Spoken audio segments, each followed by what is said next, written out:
मुसलमान फिर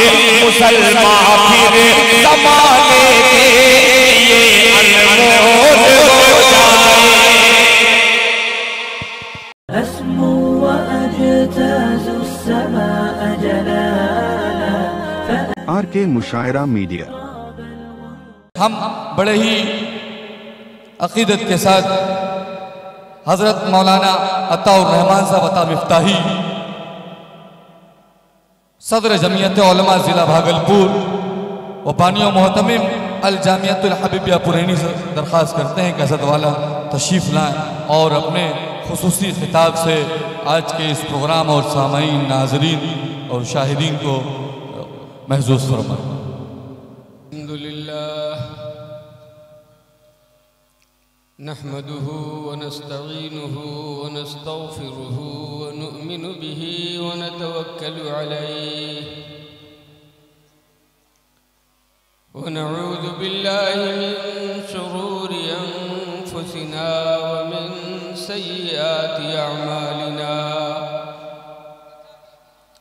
मन यहदिहिल्लाहु फला मुदिल्ल लहु व मन युद्लिल्हु फला हादिय लहु व नशहदु अल्ला इलाहा इल्लल्लाहु वहदहु ला शरीक लहु व नशहदु अन्न सय्यिदना व नबियना व मौलाना मुहम्मदन अब्दुहु व रसूलुहु सल्लल्लाहु तआला अलैहि व अला आलिहि व सहबिहि व बारक व सल्लम।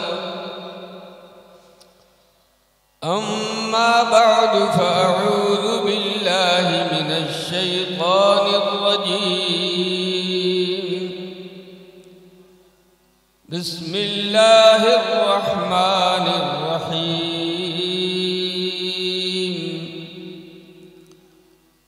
इन्न हाज़ल क़ुरआन यहदी लिल्लती हिय अक़वम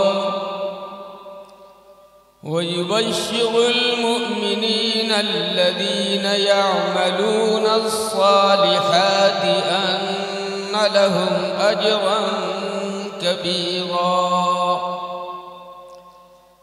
व अन्नल्लज़ीन ला युमिनून बिल-आखिरति अअतदना लहुम अज़ाबन अलीमा।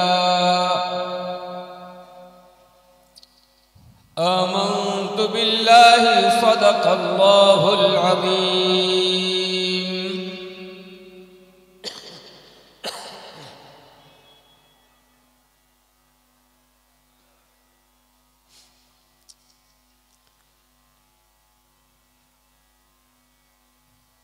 गुफ्तगू शुरू करने से पहले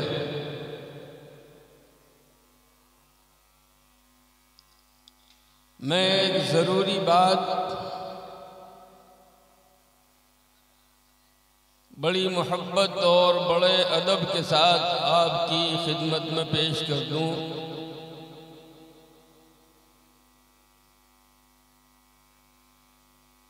मेरे मुखातब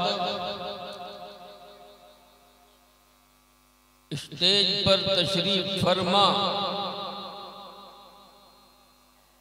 उलमाए किराम और मुअज़्ज़ज़ीन भी हैं और पिंडाल में तशरीफ रखने वाले मुहतरम सामिईन भी।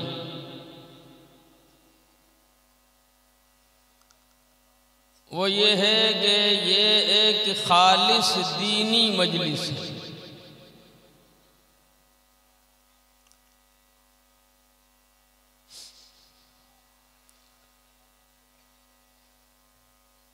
और दीनी मजलिस को अगर किसी ने भी तफरीह गाह बनाने की कोशिश की तो हर एक गुनहगार होगा।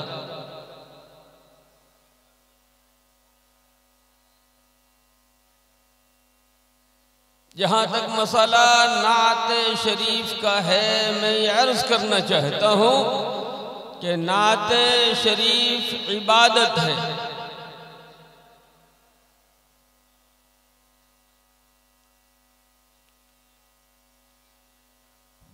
नबी अकरम सल्लल्लाहु अलैहि वसल्लम की शान अक़दस को बेहतरीन तरीक़े से बयान करना ये नात कहलाता है, चाहे नस्र में हो या नज़्म में।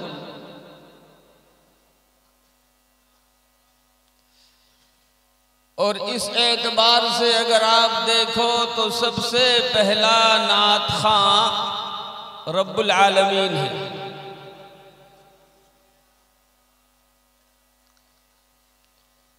ये नात परवरदिगार आलम ने हजरत सैयदना जिब्रील अमीन को सिखाई, तो दूसरे नंबर के नात खां हजरत जिब्रील अमीन बने।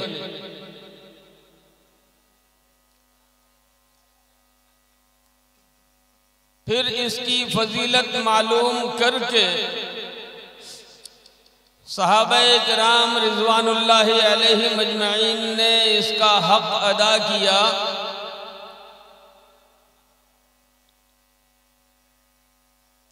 और उनमें जो शुअराए किराम तैयार हुए बहुत से हैं, लेकिन उनमें से नुमाया नाम आता है हजरत सैयदना हस्सान इब्ने साबित रज़ी अल्लाह ताला अन्हु का। और फिर दूसरा नाम आता है हजरत सैयदना काब इब्ने ज़ुहैर रज़ी अल्लाह ताला अन्हु।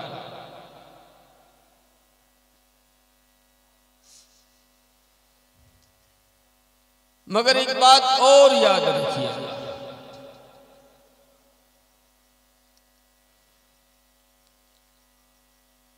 नबी की हैसियत उस लिहाज से नहीं है जो हैसियत किसी मुल्क के सुल्तान और सरबराह की होती है।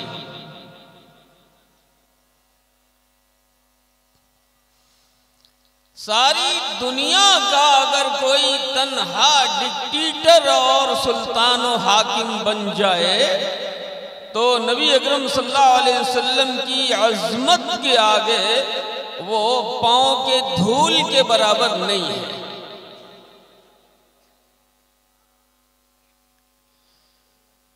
यही वजह है कि अल्लाह रब्बुल इज़्ज़त ने नबी सल्लल्लाहु अलैहि वसल्लम की मजलिस में रहने के आदाब भी बताए और नबी अकरम सल्लल्लाहु अलैहि वसल्लम को मुखातब करने का तरीका भी बताया। ये दोनों चीज़ें कुरान करीम में मौजूद हैं।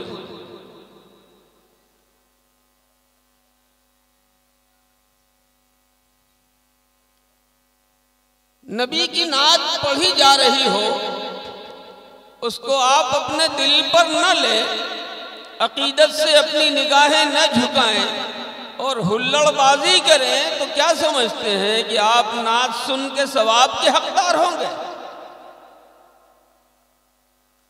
फरमाया अल्लाह रब्बुल इज़्ज़त ने, ला तजहरू लहू बिल कौली कजहरि बादिकुम लिबाद अन तहबत अमालुकुम व अंतुम ला तशउरून।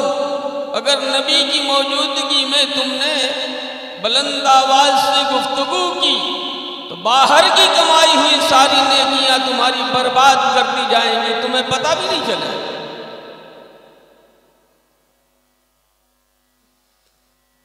और जहां तक नबी अकरम सल्लल्लाहु अलैहि वसल्लम को मुखातब करने का मामला है,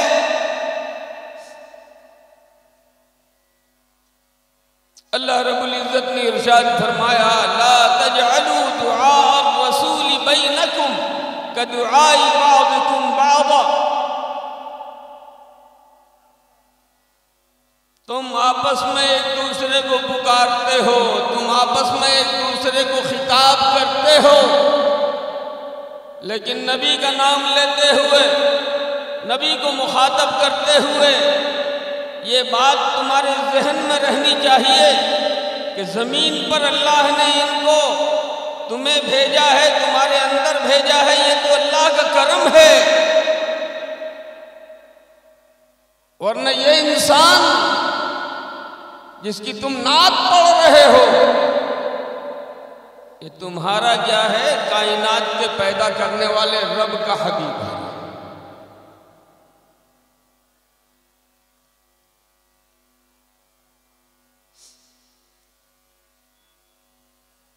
मैं यहाँ पर जरा गुफ्तगू, मेरी आयत मैंने कुछ और पढ़ी थी,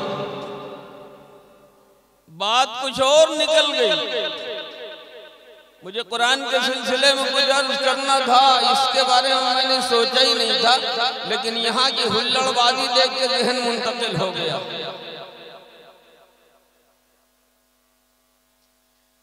एक बात सुनो खूब अच्छी तरीके से। नबी अकरम सल्लल्लाहु अलैहि वसल्लम की शान अक़दस जो अल्लाह पाक ने बयान फरमाई कुरान करीम में, एक जुमले में, छोटा सा जुमला, फरमाया वरफ़अना लका ज़िक्रक। ए मेरे हबीब सल्लल्लाहु अलैहि वसल्लम, हमने आपके जिक्र को ऊंचा किया है। दर्जे को ऊंचा करना तो क्या है वो अल्लाह ही जाने, लेकिन आपके जिक्र को हमने इतना ऊंचा किया है जहां तक किसी इंसान का तसव्वुर नहीं जा सकता। उसको मैं मिसाल से समझाता हूं। ये कलम है मेरे हाथ में, 3 साल का बच्चा हो, उसको मेरे सामने लाओ, मैं ये कलम उसके हाथ में दूं, कहो बेटा जरा इसे उठाओ, तो हाथ बुलंद करेगा, तो बहुत बुलंद करेगा, तो ये कलम 3 फीट तक ऊंचा उठेगा, उससे आगे नहीं जाएगा। यही कलम में किसी जवान आदमी के हाथ में दे दूं, कहो जरा भाई आप उठाओ, तो जिसको एक बच्चे ने 3 फीट तक उठाया था, वो जवान आदमी उसे 6 फीट तक उठा पाया। और अगर 7 फीट का कोई लंबा जवान हो, उसके हाथ में यही कलम दे के कहा जरा भाई अब आप उठाओ, तो उसे वो 9 फीट तक उठाएगा। अब उससे आगे कोई आदमी नहीं उठा सकता। बहुत करेगा तो मेज पर मेज रख के थोड़ा ऊंचा होगा, और उसके बाद ये उठाएगा, तो मुमकिन है कि 10-12 फीट तक उठा ले। यहां से एक बात समझ में आई कि कोई भी किसी चीज को उतना ही उठा सकता है जितनी ऊंचाई तक वो पहुंच सकता है।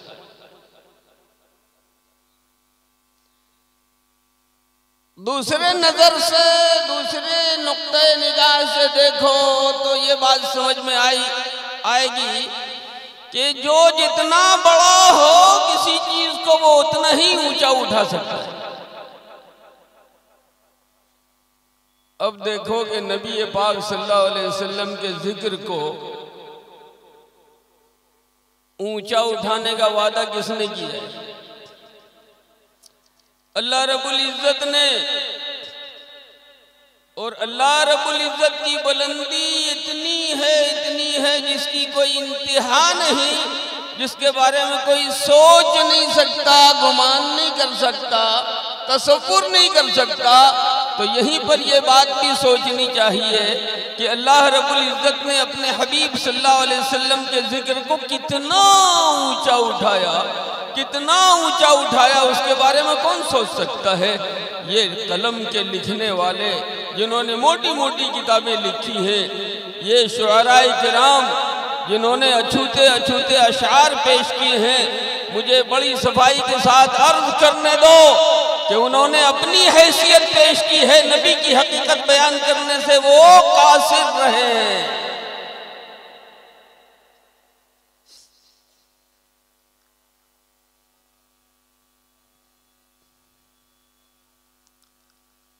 मेरे भाइयों, दोस्तों, बुजुर्गों, यहीं पर अब जरा सा मैं थोड़ा सा मोड़ लेता हूं। अब तक तो बड़े मजे से सुन रहे थे,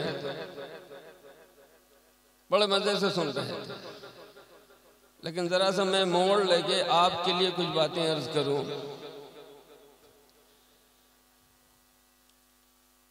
महज नबी अकरम सल्लल्लाहु अलैहि वसल्लम से मोहब्बत का दावा अपनी निजात के लिए काफ़ी नहीं है।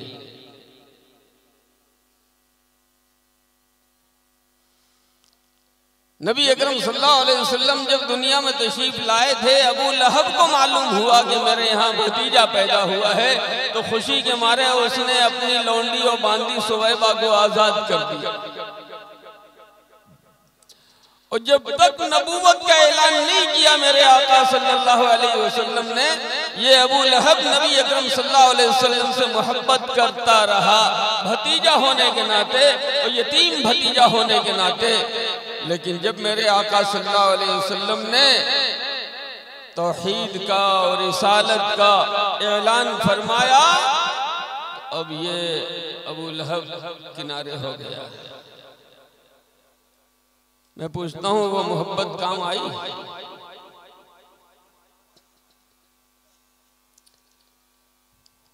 अबू तालिब ने नबी अकरम सल्लल्लाहु अलैहि वसल्लम को बचपन से अपनी शफकत के साये में लिया, बड़ी मोहब्बत लुटाई, इतनी लुटाई कि पूरा अरब दुश्मन हो गया, बाइकाट किया शैब अबी तालिब ने।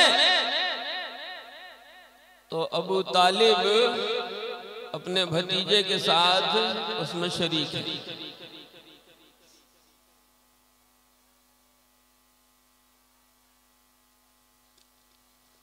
चूंकि सरदार थे,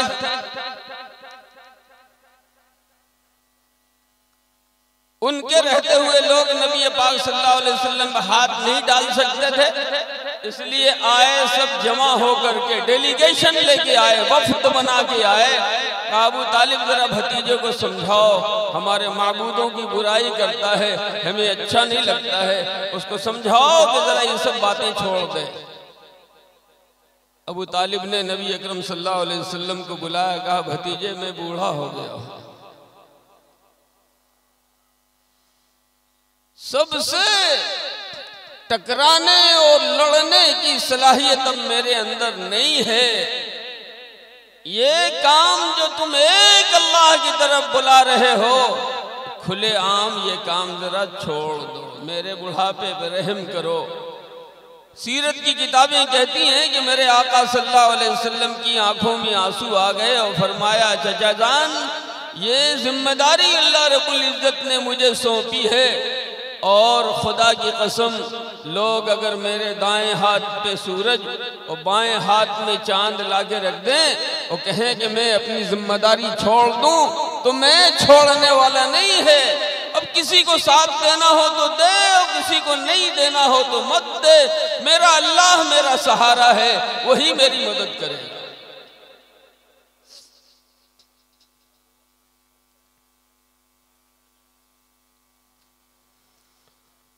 यहां से एक बात समझ में आई कि जब तक नबी की न मानो, नबी को मानने से काम नहीं चलता। जब तक नबी की न मानो, नबी की मतलब नबी जो फरमा रहे हैं, नबी जिधर ले चल रहे हैं, नबी जिसकी हिदायत दे रहे हैं, नबी जो नुस्खा इरशाद फरमा रहे हैं, जब तक उसको तस्लीम न करो और उसको अपने कलेजे से न लगाओ, सिर्फ नबी को, उनकी जात को, उनके खानदान को, उनकी सूरत को मानने से उम्मत का और मिल्लत का मसला हल नहीं होगा। और मैं जरा सा इसी को और अर्ज करूं,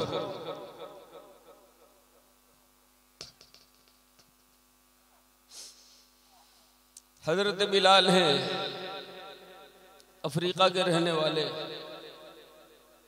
खानदानी बैकग्राउंड नहीं है, गुलाम हैं बनी उमैया के, और वो जुल्म करता है। लेकिन ये बिलाल जब उन्होंने नबी अकरम सल्लल्लाहु अलैहि वसल्लम की मानी कि मेरे आका जो कह रहे हैं वो सच है, मेरे आका जो रास्ता दिखला रहे हैं वही रास्ता दुरुस्त है, अब वो सता रहे हैं, बिलाल डटे हुए हैं, वो कह रहे हैं फिर जाओ। बिलाल कहते हैं अहद अहद अहद, अल्लाह एक है, एक है, एक है।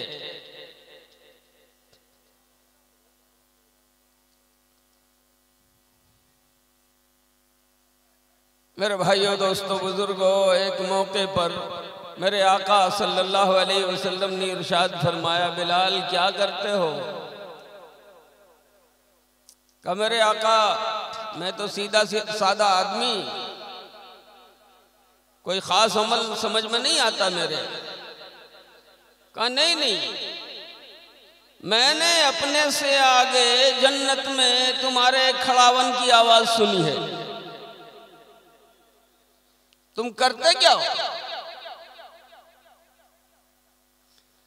तो बिलाल ने अर्ज किया, या रसूल अल्लाह सल्लल्लाहु अलैहि वसल्लम, मेरे पास अपना कोई अमल तो और ख़ास है नहीं, बस इतना करता हूँ कि मैं हर वक्त बावुज़ू रहने की कोशिश करता हूँ और मेरा वुज़ू किसी अमल के बगैर ज़ाय ना हो जाए, इसलिए मैं जब भी वुज़ू करता हूँ तो उससे 2 रकत पढ़ लेता हूँ, ताकि वुज़ू अगर ख़त्म भी हो जाए तो इस वुज़ू से एक अमल हो जाए।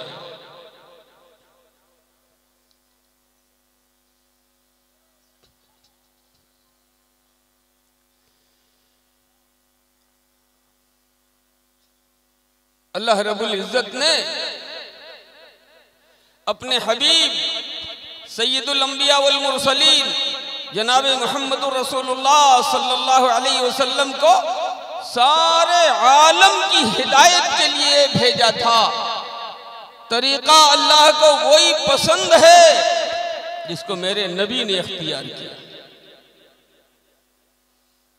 उस अंदाज का चलना पसंद है जैसे मेरे नबी चले, उस अंदाज का उठना पसंद है जैसे मेरे नबी उठे, उस अंदाज से खाना पसंद है जैसे मेरे नबी ने खाने में तरीका इख्तियार किया, उस अंदाज से पीना पसंद है जैसे मेरे आका सल्लल्लाहु अलैहि वसल्लम ने पानी नोश फरमाया, उस अंदाज की तिजारत पसंद है जो मेरे आका ने फरमाई, उस अंदाज का मुआमला पसंद है जो मेरे नबी सल्लल्लाहु अलैहि वसल्लम ने पेश किया, उस अंदाज के अखलाक पसंद हैं जो मेरे नबी सल्लल्लाहु अलैहि वसल्लम से जाहिर हुए और सादिर हुए।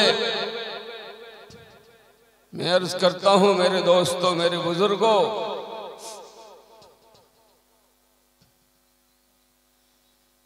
मुसलमानों ने समझा, अच्छा एक बात और बता दो मुझे,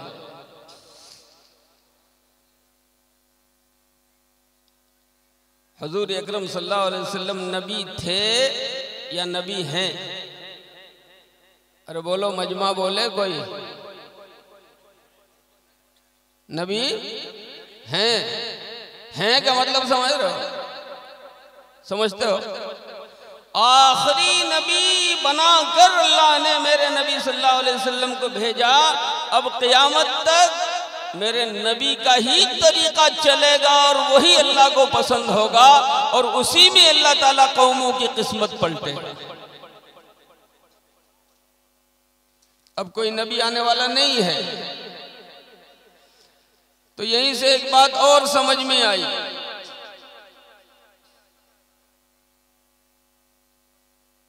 दवा बनती है, दवा बनती है, उस दवा के ऊपर एक्सपायरी डेट पड़ा हुआ होता है।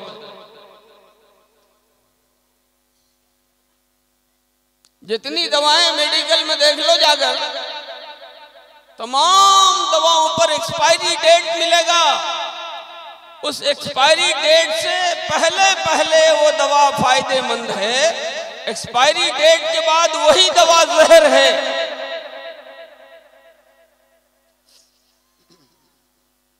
बात समझ में आ रही है? अगर समझ में आ रही है तो समझो, तौरात आसमानी किताब अल्लाह की तरफ से, लेकिन उस पर एक्सपायरी डेट था। एक्सपायरी डेट के बाद अब तौरात के ऊपर अमल करना जायज नहीं है। ज़बूर आसमानी किताब है, लेकिन अल्लाह की तरफ से एक्सपायरी डेट है। वो एक्सपायरी डेट उसके ऊपर पड़ गया, तारीख गुजर गई। अब ज़बूर पे अमल करना अल्लाह को पसंद नहीं है, उससे हिदायत नहीं मिलेगी। इंजील बिलाशुबा आसमानी किताब थी, लेकिन उस पर भी एक्सपायरी डेट है, और जब वो एक्सपायरी डेट आ गया तो अब इंजील पर अमल करके अल्लाह को खुश नहीं किया जा सकता।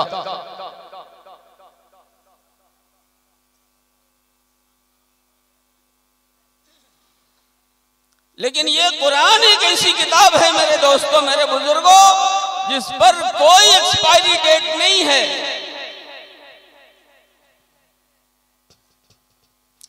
और इसको मेरे आका सल्लल्लाहु अलैहि वसल्लम ने एक मौके भी इरशाद फरमाया, लौ कान मूसा हय्या लमा वसिअहु इल्ला इत्तिबाई। अगर मेरे जमाने में मूसा अलैहिस्सलाम जिंदा होके आ जाएंगे तो उनको भी अपनी तौरात वाली शरीयत पर अमल करना हलाल नहीं होगा, बल्कि वो भी कुरान वाली शरीयत पे अमल करके जिंदगी गुजारनी होगी, तो अल्लाह की नजर में महबूब होंगे।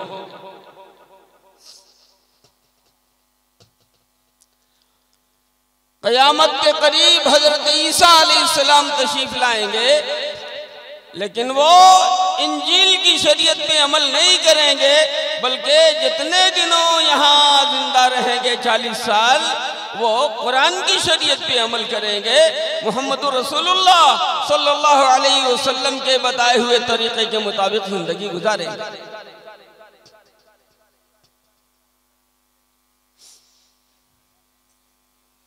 अब एक बात कहना चाहूंगा, बहुत बुरा लगेगा तुम्हें, लेकिन सच्चाई है और हकीकत है, मैं बगैर कहे रुक नहीं सकता। कुरान के होते हुए तौरात से हिदायत नहीं मिलेगी, कुरान के होते हुए इंजील से हिदायत नहीं मिलेगी, कुरान के होते हुए ज़बूर से हिदायत नहीं मिलेगी। लेकिन ये पागल मुसलमान समझते हैं कि जब तक वेद न पढ़ा जाओ तो हिदायत नहीं मिलेगी। मैं कहता हूं कि किसी आसमानी किताब की कोई जरूरत नहीं है, तन्हा कुरान काफी है हिदायत के लिए। बदकिस्मती यह है कि मुसलमानों ने खुद कुरान को छोड़ दिया, मुसलमानों ने खुद नबी के तरीके को छोड़ दिया। वरना अगर मुसलमान नबी अकरम सल्लल्लाहु अलैहि वसल्लम की सुन्नत पे कायम हो जाएं, अगर मुसलमान कुरान के मुताबिक जिंदगी गुजारने लगे, तो मैं खुदा की कसम खा के कह सकता हूं कि गैर इस्लाम वाले जितने हैं पूरी दुनिया में, वो जिंदगी गुजारने का तरीका सीखने के लिए हमारे मोहताज होंगे।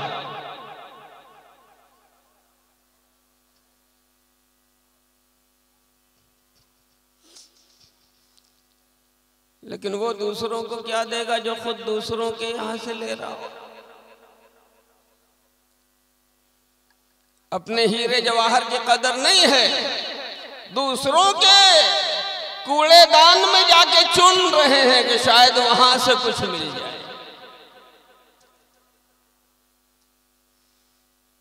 एक मर्तबा तस्करा हुआ, पढ़े लिखे लोग थे, उन्होंने मुझसे कहा कि मौलवी साहब तुम साइंस को नहीं मानते। मैंने कहा बिल्कुल मानते हैं, लेकिन मेरा एक सवाल है, जरा उसका जवाब दे दो। एक आदमी ने घर बनाया, बहुत शानदार, बहुत आलीशान, बहुत से कमरे रखे उस घर में, और उन कमरों के अंदर बहुत सी चीजें रखी कीमती।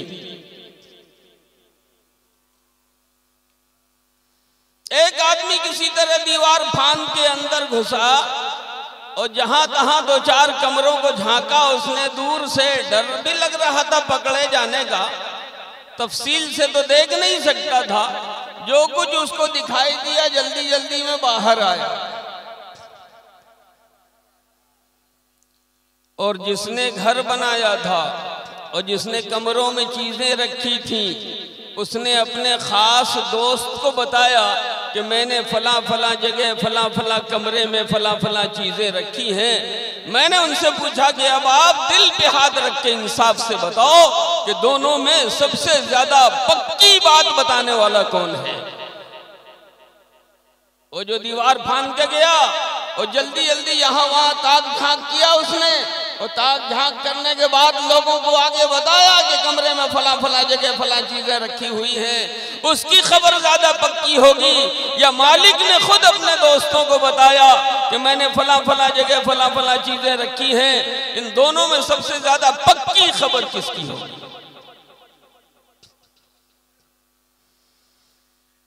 तो उन्होंने कहा मालिक ने जिसको बताया है वो खबर ज्यादा पक्की होगी। मैंने कहा बस यही फर्क है साइंटिस्ट में और नबी में। साइंसी लोग एक्सपेरिमेंट करते हैं, तजर्बे करते हैं, वो एक बात उनकी समझ में आती है, लिख लेते हैं, ये थ्योरी है, पक्की है। लेकिन अगर दुनिया की तारीख देखो तो तुम्हें पता चलेगा कि साइंटिस्टों की थ्योरियां दिन रात बदल रही हैं। आज एक ने कुछ किया, कल वो थ्योरी बदल गई, उसने कुछ किया, परसों थ्योरी बदल गई। लेकिन अल्लाह ने अपने नबी को जो बात बताई है वो आज भी पक्की है, कल भी पक्की थी, क़यामत तक पक्की रहेगी। मा युबद्दलुल क़ौलु लदय्या व मा अना बिज़ल्लामिल लिल अबीद।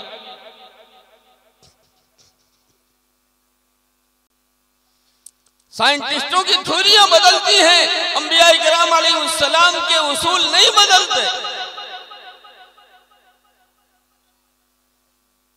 ये मुसलमान कुरान को छोड़ के दूसरी तरफ झांक रहा है, ये मुसलमान कुरान को छोड़ के यूरोप की तरफ देख रहा है, ये मुसलमान शहंशाह होते हुए भिखारियों की तरह दूसरे टुकड़ों की तरफ ललचाई निगाहों से ताक रहा है। मैं कहता हूं ये इंतहाई बदबख्ती और बदकिस्मती नहीं है तो और क्या है?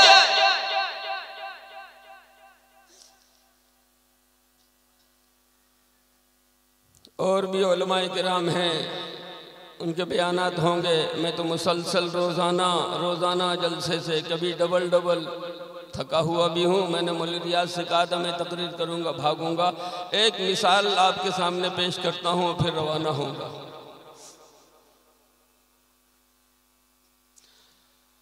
एक बहुत बड़ा यहूदी प्रोफेसर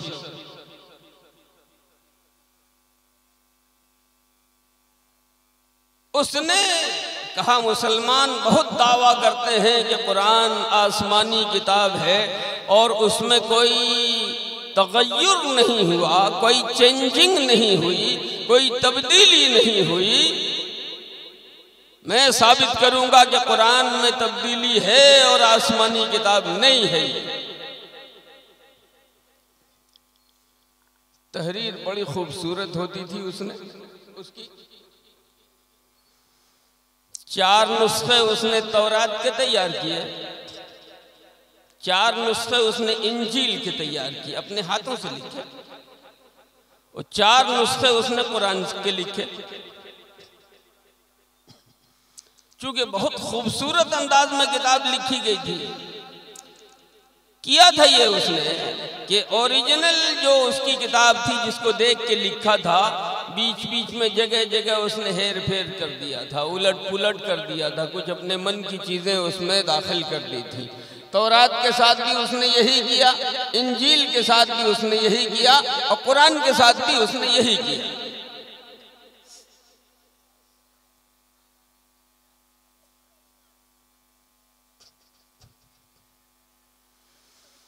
जब वो तैयार हो गया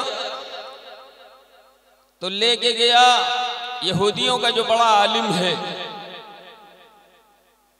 यहूदियों का जो बड़ा आलिम है उसके पास।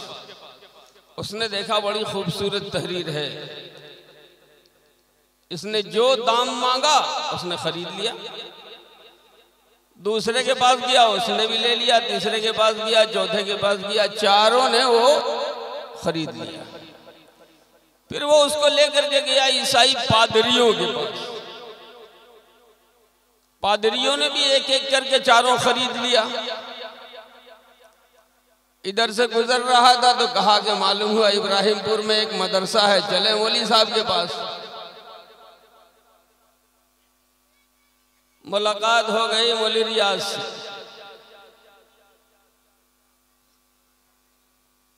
वो बैठ के छोटे छोटे बच्चों को कुरान पढ़ा रहे थे। उसमें बाज बच्चे ऐसे भी थे जिनका कुरान खत्म हो गया था, वो दौर कर रहे थे। खूबसूरत जिल्द, खूबसूरत अंदाज में लिखावट जो देखी तो एक बच्चा आगे बढ़ा और आगे बढ़ के उसने अपने हाथ में ले लिया और जैसे ही उसने खोला और पढ़ा तो कहा, अरे मैंने तो कुछ और याद किया है, इसमें तो कुछ और है। अब दौड़ा दौड़ा गया उसके पास जो मदरसे में कलाम पाक का नुस्खा था, उसको लेके उसने मिलाया और मिला के खोल के जब देखा तो कहा, अरे हमारे यहाँ मदरसे में जो छपा हुआ नुस्खा है उसमें तो वही है जो मैंने याद किया है, इसमें हेर फेर है कुछ।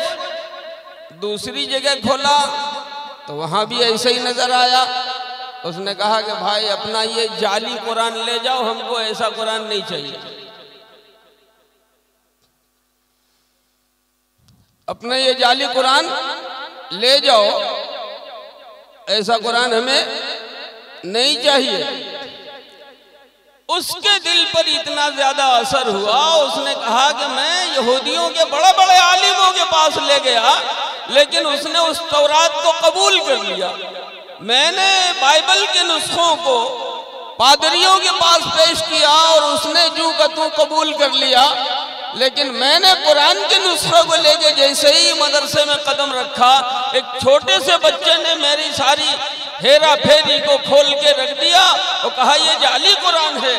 बेशक ये वो किताब है जिसकी हिफाजत अल्लाह रब्बुल इज्जत करता है, इंसान की मजाल नहीं है कि इसके अंदर किसी नुक्ते का हेर फेर करे। लेकिन मैं एक बात कहूं, आप तो समझते होंगे कि इब्राहिमपुर में मौलवी रियाज हो या और कहीं कोई मौलवी साहब हो, कमाना खाना तो आता नहीं इन लोगों को। चंदा लेने के लिए एक ढकोसला इन्होंने बना के रखा है, कुछ बच्चों को रख लो, कुछ उस्ताद को डाल लो और उसके बाद रसीद छपा के खाली चंदा करते फिरो। बस ये लोग हैं काम के न काज के, दुश्मन अनाज के, कुछ नहीं करते। लेकिन मैं कहता हूं कि सिर्फ तुमने बहुत बेइंसाफी की है, बहुत गलत फैसला किया है, बहुत गलत सोच है तुम्हारी। खुदा की कसम, ये चटाई पे बैठने वाले हैं, तुम्हें उनकी चटाई दिखती है, लेकिन ये नहीं देखते कि अल्लाह रब्बुल इज्जत ने कुरान की हिफाजत का काम किसी प्रोफेसर से नहीं लिया, किसी इंजीनियर से नहीं लिया, किसी डॉक्टर से नहीं लिया, किसी स्कॉलर से नहीं लिया, किसी रिसर्च करने वाले से नहीं लिया। अल्लाह ने कुरान की हिफाजत का काम इन्हीं चटाइयों पर बैठने वाले गरीबों से लिया है, जिनको दुनिया मुफलिस समझती है। तुम्हारी नजर में है, अल्लाह की नजर में तो ये शाही खजाने के मुहाफिज है। तुम भी अपनी निजात चाहते हो तो अपनी सोच बदलो, इनसे मोहब्बत करने वाले बनो। अल्लाह तुमसे मोहब्बत करने लगे। और मैं सवाल करूं, इस पूरे मजमे में जिसको कुरान पढ़ना आता है, खुद से पढ़ना आता है, जरा हाथ उठाए तो देख लो लोगों ने कुरान से कितनी मोहब्बत की।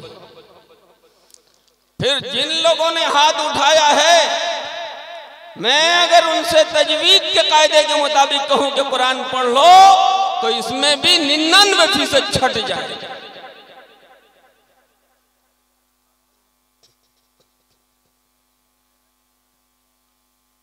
क्या तुमने कुरान को अपने सीने से लगाया है?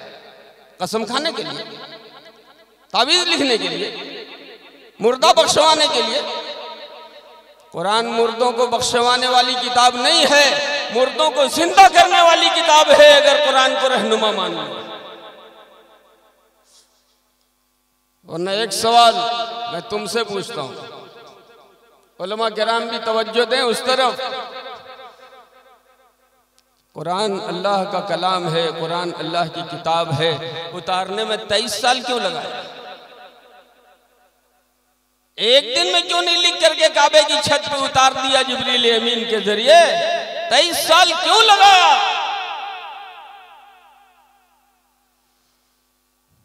सिर्फ इसलिए कि जिनको हम ऊपर करना चाहते हैं, जिनको मर्तबा देना चाहते हैं, जिनको मकाम देना चाहते हैं, ये कुरान थोड़ा थोड़ा उतरे, वो उसको अंदर समाए, अंदर बदले, अंदर अंधेरा निकले, अंदर रोशनी आए, अंदर जहालत निकले, अंदर अखलाक आए।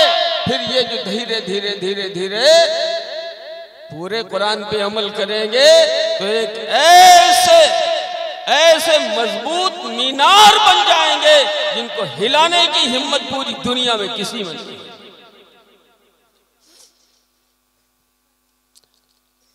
फिर सुन लो, जा रहा हूं, अपनी सोच बदलो। कामयाबी चाहते हो, तरीका बदलो। ये जलसे में लंबी लंबी रकम हर गांव गांव में जलसा करना बंद करो। इसको सादा अंदाज में जलसा करो और आधा खर्च काट के इसी जलसे का मुसलमान घर में पैदा होने वाले एक एक बच्चे तक कुरान पहुंचाओ। तय कर लो कि मुस्तकबिल में हमारा कोई बच्चा, चाहे वो कॉलेज जाए न जाए, एक एक बच्चे तक हम दीन की बुनियादी तालीम पहुंचाएंगे। एक एक बच्चे तक कुरान की तालीम पहुंचाएंगे। एक एक बच्चे को, जो मुसलमान घर में पैदा हुआ हो, बच्चा हो या बच्ची हो, उसे हम कुरान पढ़ना सिखाएंगे।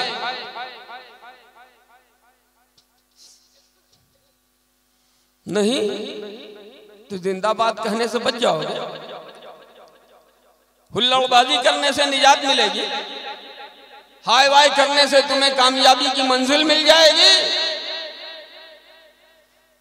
अब अपनी फिक्र कर नादां, मैं जरा तरमीम के साथ अर्ज कर रहा हूं, अब अपनी फिक्र नादां, मुसीबत आने वाली है। अब अपनी फिक्र कर नादां, मुसीबत आने वाली है। तेरी बर्बादियों के मशवरे हैं आसमानों में, चारों तरफ से हल्का कसा जा रहा है, आंख बंद करके बैठे हुए हैं, खैरियत ही खैरियत है। पता चलेगा जब वो हल्का अपने फंदे में आके कसना, गले में आके कसना शुरू हो जाएगा, तब पता चलेगा कि खैरियत और आफियत थी या मुसीबत थी। फिर तय करो, फिर तय करो। कुरान को हम सीने से लगाएंगे, कुरान को हम अपना रहनुमा बनाएंगे, कुरान के पीछे जो करना होगा करेंगे।